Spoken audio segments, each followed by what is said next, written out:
Moi je suis là aujourd'hui parce que c'est important de préserver les services publics. Pas parce qu'ils couvrent des besoins, mais parce qu'ils nous permettent un accès aux droits. Et ça c'est important de le dire. Le service public, c'est pas pour aider quelqu'un. C'est des droits qu'on a décidé collectivement d'avoir. Le droit à la santé, le droit à la culture, le droit à la propreté urbaine, à ce qu'on veut.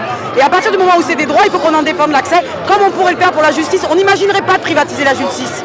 Pourtant, on imagine de le faire pour les hôpitaux, pour les écoles, pour les théâtres. Et ça, c'est pas normal et c'est pour ça que je suis là.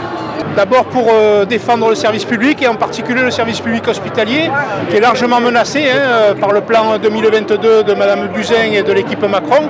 Et aussi la population. Alors la population, j'espère qu'elle a pris conscience que l'enjeu était crucial et que si demain on se retrouve sans service public, il sera trop tard, on ne pourra plus reculer.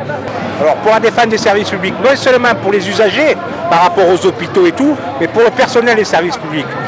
Macron il annonce 180 suppressions d'emplois. Voilà pourquoi je suis là aujourd'hui, pour défendre les services publics, les hôpitaux, l'éducation et la santé. Voilà. C'est la remise en question des services publics, c'est la remise en question de l'accès aux soins, des questions de justice sociale, et derrière c'est très grave. C'est le premier élément avant la fin du service public tout court.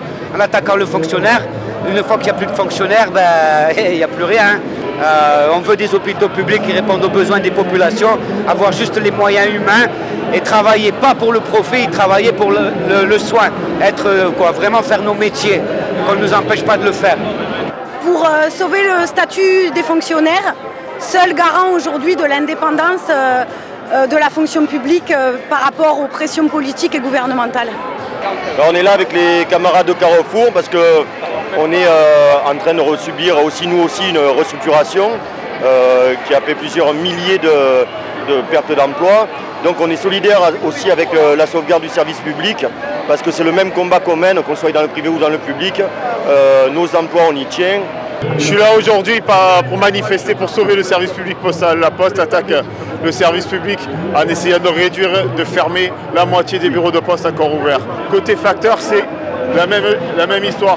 Aujourd'hui, avec ces postes de méridienne, la Poste veut qu'un facteur fasse le travail de deux facteurs. Et ça ne permettra plus d'avoir un service public digne de ce nom.